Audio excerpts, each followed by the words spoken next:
नमस्कार, स्वागत है आप लोग का आपके अपने चैनल लिको साइंस में। तो आज हम लोग को स्टार्ट करना है cell cycle and cell division का लास्ट लेक्चर, वो है पार्ट नंबर 5। तो इस वाले पार्ट में हम लोग कवर करना है मियोसिस सेकेंड के बारे में, सिग्निफिकेंस ऑफ मियोसिस। पिछले पार्ट में हम लोगों ने मियोसिस 1 के बारे में समझा, वो बहुत इंपॉर्टेंट लेक्चर है क्योंकि उससे बहुत सारे क्वेश्चंस आते हैं। तो आपने करना क्या, एनसीईआरटी की रीडिंग और लेक्चर के एंड में हम लोग क्वेश्चंस को जरूर कवर करेंगे। चलिए स्टार्ट करते हैं हम लोग अपना टॉपिक, वो है मियोसिस सेकेंड। तो हम लोगों ने मियोसिस 1 में क्या समझा था कि उसमें टेलोफेज 1 हुआ, साइटोकाइनेसिस हुआ, तो उसमें फिर डायड सेल बना। क्या बना? Dyad cell. अब क्या होगा, साइटोकाइनेसिस के तुरंत बाद मियोसिस सेकेंड स्टार्ट हो जाएगा। बीच में कोई डीएनए रेप्लिकेशन जैसा फेज नहीं आता। तो हमारा सबसे पहला पॉइंट ये होगा कि मियोसिस सेकेंड को अपन एम सेकेंड लिखेंगे, बिगेन्स जस्ट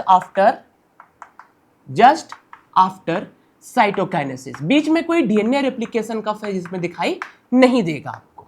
ठीक है। दूसरी बात क्या है कि जो मियोसिस सेकेंड है वो नॉर्मल माइटोसिस को रिजेंबल करती है। तो क्या रिजेंबल्स नॉर्मल माइटोसिस, मतलब कि जैसे यहां पे भी एनाफेज सेकेंड में आप देखोगे कि एनाफेज की तरह सेंट्रोमियर की स्प्लिटिंग होती है, ना कि होमोलॉगस क्रोमोसोम। यहां पे ऐसा कोई कॉन्सेप्ट होता ही नहीं है। तीसरी बात, जैसे मियोसिस 1 हम लोगों ने क्या देखा, डायड ऑफ सेल बने, मतलब 2 सेल बने। तो ये जो दोनों सेल है वो इंडिविजुअली अब मियोसिस करेंगे, इंडिविजुअली मियोसिस 2 करेंगे। ठीक है। तो जैसे ये 2 सेल आपको दिखे, मियोसिस 1 हुआ तो यहाँ पे डायड ऑफ सेल बना।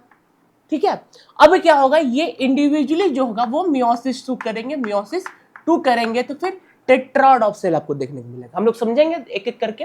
तो सबसे पहले हम लोग स्टार्ट करते हैं अपना पहला, वो है प्रोफेज सेकेंड।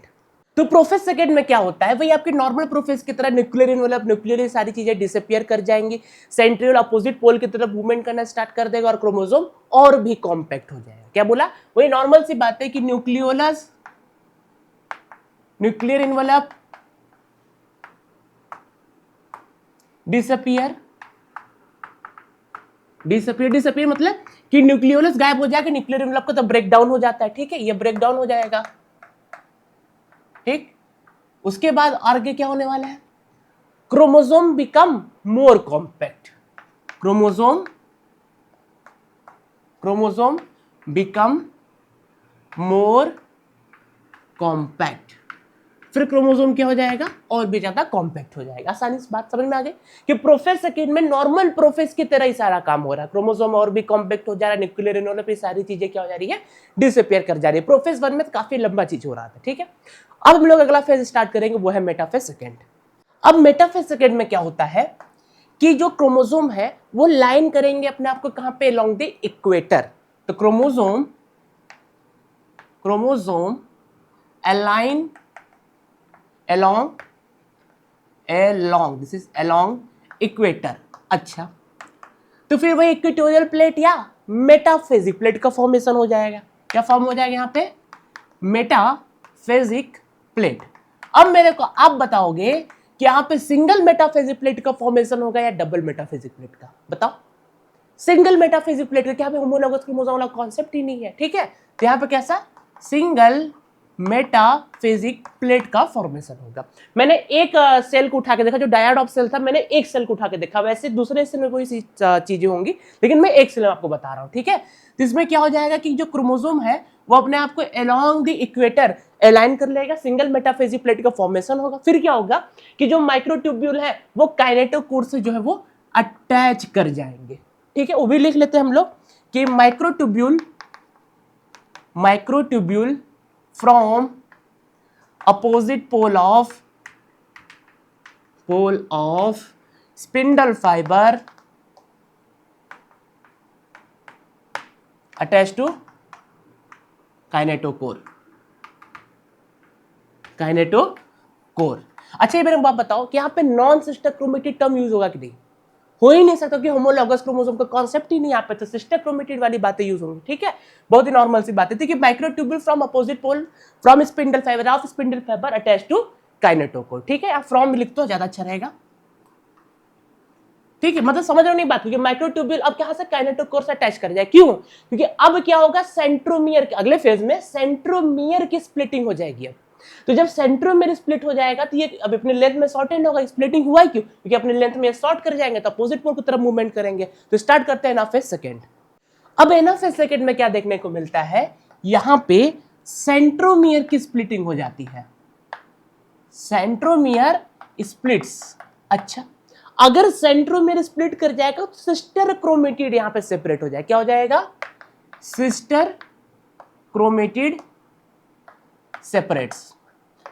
आई बात समझ में? नहीं, देखो आप अगर नॉर्मल माइटोसिस से भी कंपेयर करोगे तो वहां पे भी सिस्टर क्रोमेटिड ही सेपरेट हो रहे थे, तो यहां पे भी सिस्टर क्रोमेटिड सेपरेट हो जाएगा क्योंकि सेंट्रोमियर की स्प्लिटिंग हो रही है। यहाँ पे होमोलॉगस क्रोमोसोम का सेपरेशन नहीं हो रहा है। जब सेंट्रोमियर स्प्लिट करेगा, आप समझो ना, अगर वो बीच में, अगर मैं डायग्राम को दिखाऊं, अगर ऐसे कुछ डायग्राम है, अगर सेंट्रोमियर भी स्प्लिट कर जाए तो सिस्टर क्रोमेटिड ही तो सेपरेट होगा, ठीक है ना? वही बात है कि यहाँ पे सेंट्रोमियर स्प्लिट कर जाएगा, इस वजह से सिस्टर क्रोमेटिड जो होगा वो सेपरेट कर जाएगा। देखो ये क्रोमेटिड जो है, इंडिविजुअल क्रोमेटिड जो है वो सेपरेट हो गया। तो इसके बाद क्या होगा? टेलोफेज सेकेंड आएगा। अब टेलोफेज सेकेंड में क्या देखना है हम लोग को? किस फेज में? टेलोफेज सेकेंड हम लोग क्या देखना है कि न्यूक्लियर मतलब न्यूक्लियोलस से सारी चीजें वापस से रीअपेयर कर जाएंगी, ठीक है। साइटोकाइनेसिस होगा, उसके बाद टेट्राड ऑफ सेल आपको देखने को मिलेगा। क्या बताया मैंने आपको कि न्यूक्लियर इन्वलप, मैं किन का नाम लेता हूं, nuclear envelope reappear comma followed by cytokinesis, followed by cytokinesis. आपको क्या दिखेगा? क्या दिखेगा? Tetrad of cell is form, tetrad of cell is form, ठीक है। तो आपको टेट्राड ऑफ सेल दिखेगा। मियोसिस 1 के बाद क्या दिख रहा था? Dyad of cell.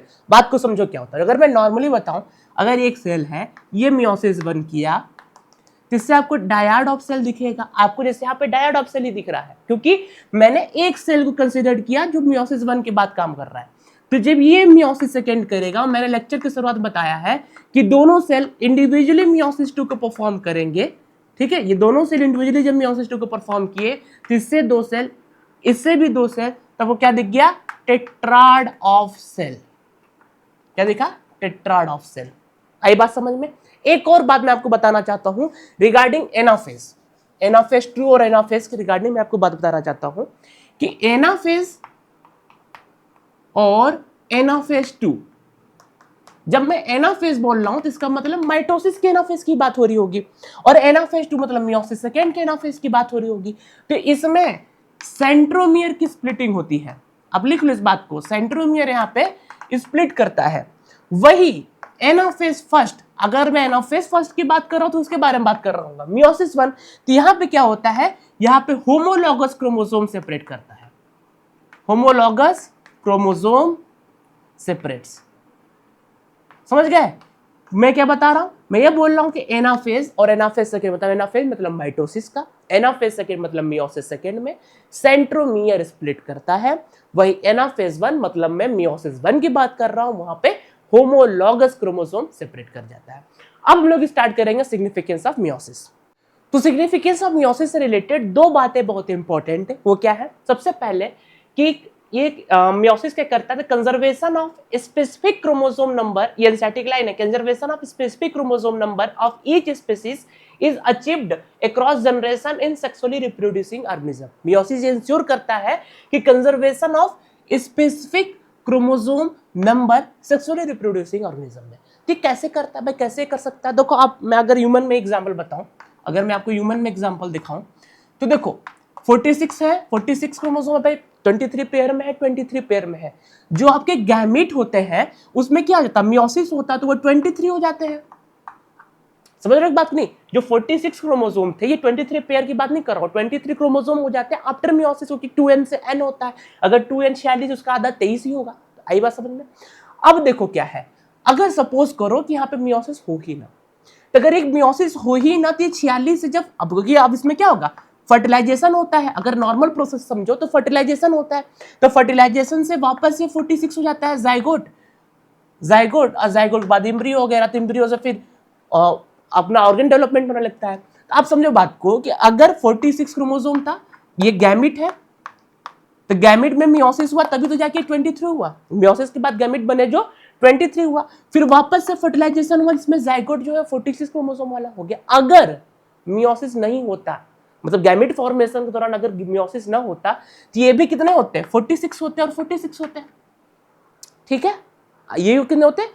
और उसके बाद अगर अब फर्टिलाइजेशन होता तो 92 बन जाता। समझ रहे हो बात को? नहीं, अगर ये 92 हो जाता तो सोचो कि पेरेंट जो है वो 46 क्रोमोसोम का है और जो प्रोजनी बना वो 92। मैं एक एग्जांपल लेके बता रहा हूँ, ठीक है ना। ठीक है, अगर मैं ऐसे ही आपको समझाऊं कि मान लो पेरेंट आपका जो है वो 2n था, अब गैमेट में कोई भी आपका जो है, मैं ऐसे एग्जांपल बता रहा हूं कि 2n था, गैमेट में कोई मियोसिस वगैरह नहीं हुआ तो गैमेट भी आपके 2n ही होंगे। तो 2n ये और ये मेल और फीमेल, मान लो ये मेल है और ये फीमेल है, ठीक है। अब ये जो गैमेट बने वो भी 2n है, दोनों मेल और फीमेल गैमेट। अब जब फर्टिलाइजेशन हुआ तो 4n बन गया। कैसे काम होगा बताओ, ये तो स्पीसीज ही बदल गई ना, ये तो स्पीसीज ही बदल गई। तो मैं क्या बताना चाह रहा हूं, आप समझ सकते हो इस बात को अब, कि अगर यहां पे मियोसिस नहीं होता तो ये स्पीसीज ही बदल जाती, क्योंकि 46 की जगह फिर तो ये 92 क्रोमोसोम वाला पता नहीं क्या बन जाता।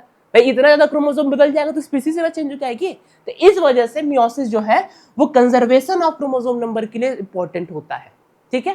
क्योंकि यहाँ पे माइटोसिस तो इंपॉर्टेंट है, लेकिन अगर मियोसिस भी तो होना जरूरी, ताकि जब इसमें फर्टिलाइजेशन हो तो वो सेम क्रोमोसोम नंबर को मेंटेन किया जा सके, ठीक है। तो मैंने आपको 2 एग्जांपल से बता दिया हूं, ठीक है। फिर समझा देता हूं कि अगर यहाँ पे मियोसिस होगा, 23 क्रोमोसोम होंगे, तभी जब फर्टिलाइजेशन होगा तो 46 क्रोमोसोम को मेंटेन कर सकते हो। नहीं तो अगर इसमें मियोसिस ना होता तो ये भी 46 क्रोमोसोम, फीमेल भी 46 क्रोमोसोम, जब फर्टिलाइजेशन हो जाता तो 92 क्रोमोसोम बन जाता। या इधर देखो 2n रहता, 2n रहता, तो ये गैमेट भी आपके दोनों 2n रहते, मेल और फीमेल। तो जब फर्टिलाइजेशन होता तो 4n वाला जायगोट या एम्ब्रियो बन जाता। कैसे पॉसिबल है कि पेरेंट आपके 2n है, पेरेंट आपके 2n है और जो आपका प्रोजनी बना वो 4n है। पेरेंट्स की बात हो रही ना, ये पेरेंट्स आपके 2n है, प्रोजनी बन रहे हैं 4n के, तो स्पीसीज ही चेंज हो गया। ये क्या हो गया, कौन सा डिवीजन होगा फिर तो। इस वजह से क्रोमोसोम नंबर के कंजर्वेशन के लिए बहुत ही ज्यादा इंपॉर्टेंट होता है, ठीक है। तो हमारा पहला पॉइंट यही था, ठीक है। मैंने इसको पूरा खत्म कर दिया एक बार में। दूसरा पॉइंट भी आपका, लेकिन चलो मेंटेन कर दिया जाए इसको भी, ठीक है। आई बात समझ में। तो इसीलिए लिखता है कि conservation of specific chromosome number of each species is achieved across generation in sexually reproducing organism. Human से बता दिया मैंने आपको, ठीक है। आप खुद भी सोचना करके, अगर मियोसिस ना हो, गैमेट फॉर्मेशन के दौरान मियोसिस ना हो तो फिर तो स्पीसीज ही चेंज हो जाएगी आपकी, ठीक। दूसरा देखो, it increases genetic variability in population of organism from one generation to other. बड़ा आसान है, जेनेटिक वेरिएबिलिटी को इंक्रीज करता है, लेकिन ध्यान रखना कहां पे, पॉपुलेशन की बात हो रही है। क्योंकि ये जो जेनेटिक जो वेरिएशन होता है ना, जो ये वेरिएशन होता है वही लीड करता है इवोल्यूशन को, वही लीड करता है इवोल्यूशन को। और जो जेनेटिक वेरिएबिलिटी होती है वो इंडिविजुअल्स में नहीं होती, वो पॉपुलेशन में होती है। एक ऑर्गेनिज्म के पॉपुलेशन में होती है। कोई भी चीज आप इंडिविजुअल में स्टडी नहीं करेंगे। जब हम लोग इकोलॉजी समझेंगे, हम लोग इवोल्यूशन देखेंगे, तब भी हम लोग समझेंगे कि इंडिविजुअल ऑर्गेनिज्म पे कोई स्टडी नहीं कर जाती, पॉपुलेशन पे स्टडी की जाती है, ठीक है। मिनिमम पॉपुलेशन लेवल से स्टडी करते, उसके नीचे नहीं करते, ठीक। तो इंक्रीजेस, जो मियोसिस होता है वो जेनेटिक वेरिएबिलिटी इंक्रीज करता है इन पॉपुलेशन ऑफ ऑर्गेनिज्म, क्योंकि यही वेरिएबिलिटी फिर किसका कारण होगा, इवोल्यूशन का, ठीक है। तो 2 बातें इंपॉर्टेंट क्या थी इसमें, कि क्रोमोसोम नंबर का कंजर्वेशन और दूसरा जेनेटिक वेरिएबिलिटी को इंक्रीज करता है इन पॉपुलेशन ऑफ ऑर्गेनिज्म। अब हम लोग स्टार्ट करेंगे क्वेश्चन पार्ट को। आइए अब हम लोग स्टार्ट करते हैं क्वेश्चन वाले पार्ट को, लेकिन उससे पहले मैं थोड़ा सा आपको रिकैप दे देता हूं किसका, वो प्रोफेज वन वाले फेजों का। देखो लेप्टोटिन में क्या हो रहा था कि क्रोमोसोम जो है और कॉम्पैक्ट हो रहे थे। जाइगोटिन में क्या था, synapses, synaptonemal complex. Synaptonemal complex क्या था, होमोलॉगस क्रोमोसोम को जो होल्ड करके रख रहा था। फिर पैकेटिन, बड़ा फेज था, उसमें क्या था कि उसमें बाइवेलेंट, बाइवेलेंट तो आपको जाइगोटिन में दिख रहा था, लेकिन बाइवेलेंट का appearance as a tetrad pachytene में दिख रहा था। रिकॉम्बिनेशन नॉड्यूल साइड जहां पे क्रॉसिंग ओवर हो रहा है non sister chromatid of homologous chromosome के बीच में। क्रॉसिंग ओवर क्या है, एक्सचेंज ऑफ जेनेटिक मटेरियल, जिससे रिकॉम्बिनेशन होता है। रिकॉम्बिनेशन एंजाइम मेडिएटेड प्रोसेस जो कौन करता है, रिकॉम्बिनेशन एंजाइम कर रहा था। फिर डिप्लोटिन आ रहा था पैकेटिन के बाद, उसमें क्या आ रहा था, जिसमें सिनेप्टोनिमल कॉम्प्लेक्स का डिसोल्यूशन, मतलब कि जो होमोलॉगस क्रोमोसोम है सेपरेट हो जाएंगे। जो हमारा दूसरा क्वेश्चन उससे रिलेटेड है कि होमोलॉगस क्रोमोसोम क्या हो जाएंगे, जब सेपरेट कर जाएंगे और केवल क्रॉसिंग ओवर पे लिंक रहेंगे तो एक्सेप्ट कैस्मेटा स्ट्रक्चर बनेगा। और फिर डाइकनेसिस स्टेट में कैस्मेटा क्या होगा, टर्मिनलाइजेशन हो जाता है, मतलब वो एक तरीके से डिसअपीयर ही हो जाता है, ठीक है।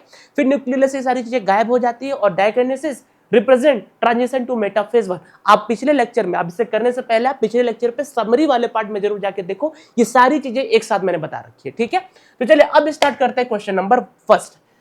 तो क्या लिखा हुआ है कि recombination between homologous chromosome is completed by Indo. बड़ा आसान क्वेश्चन है कि रिकॉम्बिनेशन कब कंप्लीट होता है बताओ। तो रिकॉम्बिनेशन मतलब ज़ाइगोटिन में तो रिकॉम्बिनेशन होता ही नहीं था, पैकेटिन में ही रिकॉम्बिनेशन होता है। लास्ट में एनसीईआरटी लिखती भी पैकेटिन में कि recombination is completed by end of pachytene, ये भी लिखा हुआ है। तो बिल्कुल एनसीईआरटी की लाइन है, इसका आंसर क्या होगा? पैकेटिन। ठीक है, ये तो आसान ही था। दूसरा क्वेश्चन पहले बस खुद समझो, फिर मैं बताता हूं उसको। देख लिए, चलो। दो stage during which separation of paired homologous chromosome begins, वो कौन सा स्टेज है जहां पे homologous chromosome, paired homologous chromosome, तो उसका सेपरेशन स्टार्ट हुआ है। ठीक है, अब बात को समझो। लेप्टोटीन की तो बात है, तो जाइगोटीन में क्या हो रहा है? सिनेप्सिस हो रहा है, वो तो अभी पास आयोजन चल रहा है। फिर आपका पैकेटिन में क्या हो रहा है? रिकॉम्बिनेशन नॉड्यूलर सिनेप्टोनिमल कॉम्प्लेक्स अभी भी बचा हुआ है। जब तक सिनेप्टोनिमल कॉम्प्लेक्स को गायब नहीं करो, कैसे होमोलॉगस क्रोमोसोम सेपरेट हो जाएगा? ठीक है, तो अब क्या होगा? डिप्लोटीन में क्या था? डिप्लोटीन में पहले ही काम क्या हो रहा था? Dissolution of synaptonemal complex. अब दूर जाओ आयोजन स्टार्ट हो जाएगा, तो फिर क्या होगा? ये जो होमोलॉगस क्रोमोसोम थे वो थोड़े दूर होते जाएंगे। तो स्टार्ट ही कब होता है? डिप्लोटीन के फेज के दौरान। डायकाइनेसिस क्यों नहीं लिखोगी? डायकाइनेसिस में भी टर्मिनाइजेशन ऑफ कैसमेटा, फिर तो और दूर चले जाएंगे। लेकिन बिगिंस की बात हो रही है, शुरुआत कब से हो रहा है? तो डिप्लोटीन से शुरुआत हो रहा है। ठीक है, हम लोग स्टार्ट करते हैं तीसरा क्वेश्चन। आइए हम लोग अपना अगला क्वेश्चन स्टार्ट करते हैं। इसमें दो स्टेटमेंट है, ये भी आपका पीवाईक्यू, सारा पीवाईक्यू ही करा रहा हूं। ठीक है, तो सबसे पहले है कि क्रोमोसोम, पहले स्टेटमेंट आप पहले खुद देख लो। चलो, तो पहला स्टेटमेंट है chromosome become gradually visible under light microscope during, देखो सारा पढ़ने का ही खेल है, आप पढ़ के समझ जाओगे, बिल्कुल आसान क्वेश्चन है। Chromosome become gradually visible under light microscope during कौन सा स्टेज? ध्यान तो इसी को देना था, लेप्टोटीन स्टेज। सही बात है, ये भी स्टेटमेंट सही है। दूसरा स्टेटमेंट कि the beginning of diplotene is recognised by, देख लो, डिसोल्यूशन ऑफ सिनेप्टोनिमल कॉम्प्लेक्स। ये पिछला क्वेश्चन में कुछ इसी टाइप का था। ठीक है, वो पूछा था कि डिसोल्यूशन ऑफ सिनेप्टोनिमल कॉम्प्लेक्स कब स्टार्ट होता है, ये वही स्टेटमेंट उसी फॉर्म में दे दिया। तो ऑप्शन क्या होगा? दोनों स्टेटमेंट सही होगा। तो बहुत स्टेटमेंट 1 एंड 2 आर ट्रू। बात खत्म। क्यों पढ़ना तो अगले क्वेश्चन को, अगले ऑप्शन को देखना ही क्यों है? जब पहला ही ऑप्शन मिल गया तो ठीक है, तो आपको दो बात इसमें समझ नहीं था, आपने समझ लिया। अब अगला क्वेश्चन हम लोग देखते हैं। आइए आज का हम लोग सेकंड लास्ट क्वेश्चन को देखते हैं। ये कुछ match the following type question है, रिसेंटली क्वेश्चन है भी, और ये ऐसे क्वेश्चन बार बार आ चुके हैं। ठीक है, ये भी बहुत आसान है। देखो सबसे पहले क्या है, अगर नहीं पढ़े रहे तो बात अलग है, लेकिन जब ये बातें मैंने आपको बार बार बोला कि इसको अच्छे से याद रखना है, तो इसको तुरंत कर देना है क्वेश्चन को बिना ऑप्शन देखे। सबसे पहले क्या है? कैसमेटा फॉर्मेशन। अब कैसमेटा कब बनता है? एक्सेप्ट कैसमेटा कब बनेगा? जब सिनेप्टोनिमल कंप्लीटली सॉल्यूट हो जाएगा, तो इसका क्या होगा? डिप्लोटीन ही होना है। ठीक है, दूसरी बात क्या है? Crossing over.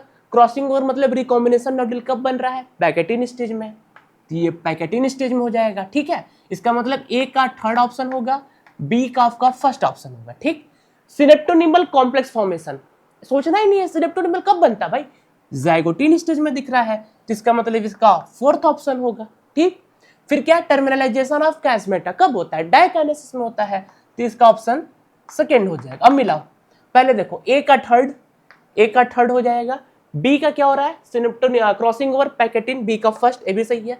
सी का फोर्थ, सी का देखो क्या? सिनेप्टोनिमल कॉम्प्लेक्स जाइगोटीन, सी का फोर्थ, और डी का सेकंड हुआ। पहला ही ऑप्शन मिल गया, चलो बात ही खत्म हो गया, अगले को देखना ही नहीं है। कॉन्फिडेंस इतना ही होना चाहिए जब ऐसे इस टाइप के क्वेश्चन आए तो। ठीक है, अब हम लास्ट क्वेश्चन करते हैं, वो थोड़ा अच्छा क्वेश्चन है। चलो आइए, ये क्वेश्चन है आपका एआईपीएमटी 2004 का। ठीक है, ये नहीं पूछेगा एआईपीएमटी 2004। चलो क्वेश्चन एक बार आप खुद पहले देखो, बहुत ही आसान क्वेश्चन है भी।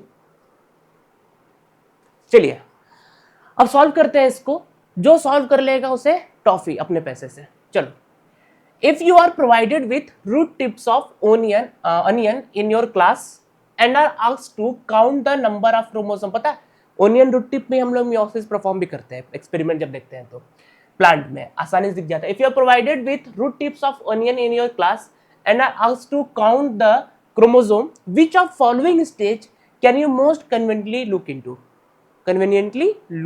मतलब क्या है कि ओनियन रूट टिप मिल गया, अब उसमें बोला जा रहा है कि क्रोमोसोम नंबर देखना है, क्रोमोसोम के बारे में देखना है। देखा क्या है? Count the chromosome, chromosome count करना है। तो कौन सा स्टेज बेहतर होगा आपके लिए? आप बताओ मेरे को, सोचो। मेटाफेज होगा कि टीलो होगा कि एना होगा कि प्रोफेज होगा?